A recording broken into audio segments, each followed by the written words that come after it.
Alrighty, so today we are going to be talking about the summon point mechanic that has been added to Dokkan and sort of explaining it and making it as simple as possible for you guys to understand. This is going to be a pretty important mechanic, and essentially the way that I kind of see it is this is incentivizing you guys to summon on banners potentially that you would be skipping. Now, does this make every banner a must summon? No, because the coin mechanic still exists, but I do think it is important to at least talk about what you are potentially going to be able to get from picking these up, right? Getting these within every banner. So if you guys noticed on the Mercenary Tau banner, specifically on Global, I don't know why the JP version didn't have this, but like it was still there, right? Like it still obviously existed, but it just was not on like the banner art.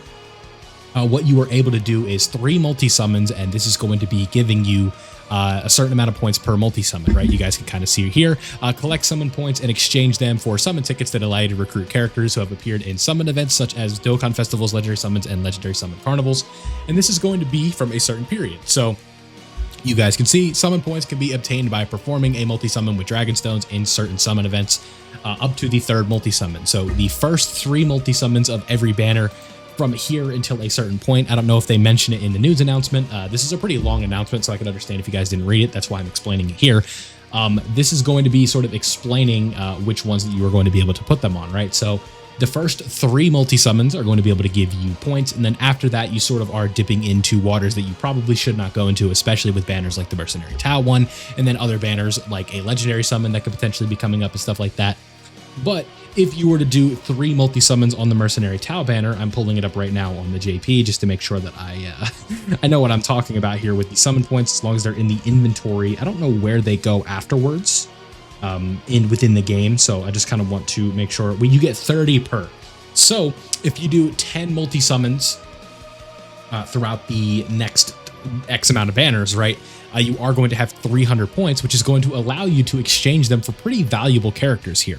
Right, so when we look at this right here, it's sort of just kind of explaining what you need to do. The amount of obtainable summon points differs from between summon events, so it's going to vary between banners, right? I think that is sort of what we want to get at here. And then once we go into the 4th multi, it's essentially going to be moving to something else. So you're going to be getting like the pity coins and stuff like that, but you're not going to be getting the extra summon points on top, which is sort of what the incentive would be for something like this, right? So how do you use them, right? I know that was kind of an intro here. You just do the first 3 multi-summons, and then you are going to be able to pick up certain tickets. So 300 summon points can be exchanged for a summon point or a summon point ticket for festivals or carnivals. And I think that's going to include legendary summons as well, because they did mention that here. So we shall see. But if we go down here, you can see that these are going to be eligible for characters who released between October of 2024 and May of 2025. And who does this include? Where's my cursor hovering over? La la la. What do we have here? We have Anniversary Vegito and Anniversary Gogeta. So that is very important to note, right? We have some very valuable characters here, and the same thing could be said here for these 5 LRs. All of these characters are pretty good in their own right. I would say definitely Super Saiyan 4 Goku is the best of the bunch, but if you want to pick up somebody else that you're missing, this is where you're going to be able to see them, right? So being able to exchange these characters is going to be extremely valuable for someone who might be like a newer player or something like that, and they're just trying to get their feet wet with summoning on specific banners. I think that this does sort of change the landscape of how we are going to approach should you summon into banners and stuff like that right now. I'm not going to sit here and tell you it's like the Mercenary Tau banner. We can actually pull that up while I'm talking about this, but like the Mercenary Tau banner is all of a sudden like this must summon banner, right? Because that's definitely not the case with the way that this works. But if you do want to do the first 3 summons to get 90 summon points, which is almost a third of what you're going to need for a ticket. Now, I don't know if they went into the rate, if you kind of read here, right, how many it's going to take to get these. I can't imagine it's going to be too many, just because of the way that they're allowing you to get them, right?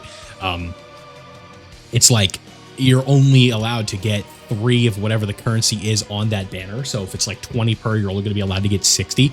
So this isn't going to be like a super like whale friendly mechanic here, right? And I think that that's important to note. And I think that's pretty cool for what they're doing, right? I know that obviously when we have stuff that's kind of beneficial to free-to-play players, it's going to leave them with less stones for the big banners.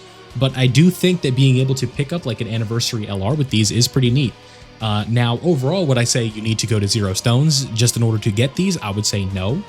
But if you do have, like, you're sitting on like 1,000 stones and you want to say, okay, let's do 150 on this one and start to get closer to the summon point mechanics. So it's like, you know, potentially you pull Tao and Buhan in those 3 multis for whatever reason.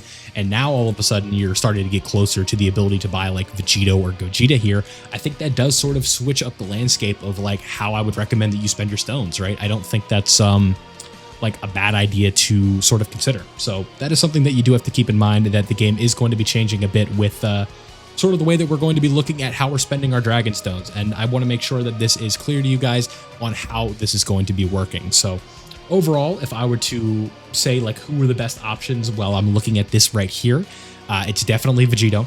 He is the best character in the game. And the fact that you can get him for summoning on banners like this, just doing 3 quick multis on here, getting stuff from like the content of the celebration, summoning on it, and then picking this guy up later on when you're able to, that is a massive W. And I don't think we should be taking that lightly. I think Gogeta is also very good with his leader skill.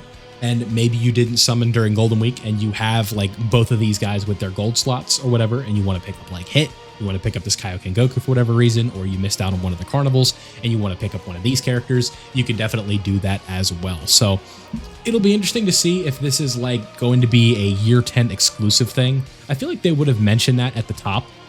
With this sort of page right here would have been like, in order to celebrate like the 10-year anniversary of Dokkan, that we're just going to be adding this for this year. But I think that this is going to be something that is going forward, and really that just kind of speaks to the landscape of the way the gacha games have sort of went in the in like the modern day, right? Like competition is definitely here. Like 2015 gacha games, I don't really think were that popular, but especially with like the Hoyoverse format and games like that, like I have a lot of friends that play those games, and it feels like with the pity system and stuff in those games, it's like, oh, I lost my last 50-50, so I'm just like, when I see a 5-star on this new banner, I know I'm pulling the character I want. So Dokkan sort of has to up their game a little bit and sort of give out more characters to a degree, right? We saw that with the Purunga Wish. That in Dokkan is kind of unprecedented, right? Going into the Purunga Wish. Just being like, oh yeah, you guys didn't get Vegito? Okay, well, here he is for free. Literally, here he is for free. So it's like, you know, with the way the Dokkan is kind of operated, we haven't seen stuff like that before. And like, that's as generous as I've really ever seen a gacha game get. Where it's like, and it's ironic because it's Dokkan, for crying out loud. And we were like, here's just like some pretty basic missions that you have to do. And here's literally Gogeta or Vegito or Super Saiyan 2 Gohan or, you know, Super Saiyan 4 Goku, whatever character you're missing, here they are for free from 2023 and 2024, or 2024 basically, right? Where someone like me, I was missing Gotenks and I already had the 10-year anniversary LRs, so I was like, okay, I'm just gonna scoop up a copy of Gotenks. Thank you very much, right? And that made my life a lot easier. And then over on Global, I was able to scoop up Jiren because he was really the only LR I was missing that I really needed over there. So it's like, these are extremely, extremely good currencies. And I just want to make sure that it is clear that you guys understand how to use them, or like what they do and how they're going to be working, right? So that is sort of where we are at right now, right? So just to kind of give you a summary of what you're going to be doing, you're going to be using your Dragon Stones and summoning on banners 3 times for whatever banner it may be. And that is going to give you a specific amount of summon point currency, which you could then use once you get to 300 to exchange for a ticket. And then you can use that ticket to exchange them for a character that appeared from, what did it say, October 2024 to May 2025 for Dokkan festivals. And it's going to be August 2024 to May 2025 for Legendary Summons, Legendary Summon Carnivals, Rising Dragon Carnivals, and Divine Dragon Carnivals. So they only have these characters featured here, but if we go over to the banners, we can take a look and see what type of other Dokkan Festival banners we've had in those recent memory, right? So if we just go back a couple months, if we just kind of, we got to go back a couple pages here, but like October 2024, right? So this Vegeta right here, very good for the Festival of Battles. You're going to be able to get Roshi with these. I wouldn't recommend that, but I'm just saying he's there. Slug is going to be there. These guys are going to be a little different because these are just rerun banners, so you're not really going to be thinking about those.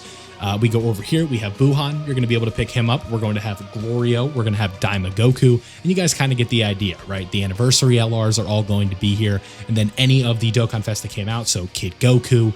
We had the Golden Week Dokkan Fest, we had Cell. This is going to be an opportunity for you guys to pick those characters up, and it's going to be the same thing with carnivals. We looked at Caulifla, the Anniversary LRs, PyCon, just a lot of really good value in here. So I think if you are someone who wants to sort of dip into having, if you're somebody, especially if you're somebody that has like 1,500, 1,600 stones at a given time, and you want to use some of those on these banners, I don't believe that is a bad decision, because it's going to give you the ability to sort of, pick up a character that you're missing. And if you're only doing 3 multis, you could also be obtaining characters along the way. So am I recommending you go down to 0 stones just to summon and get these? No, but I am just trying to explain how they work. So that's how you guys use the summon point currency, how you get it. Let me know down below what you guys are planning on doing and what character you'll be picking up if you do end up getting one of these tickets. So thank you guys for watching. I hope you did enjoy it. Leave a like if you did, subscribe if you were new, and I'll see you all in the next one.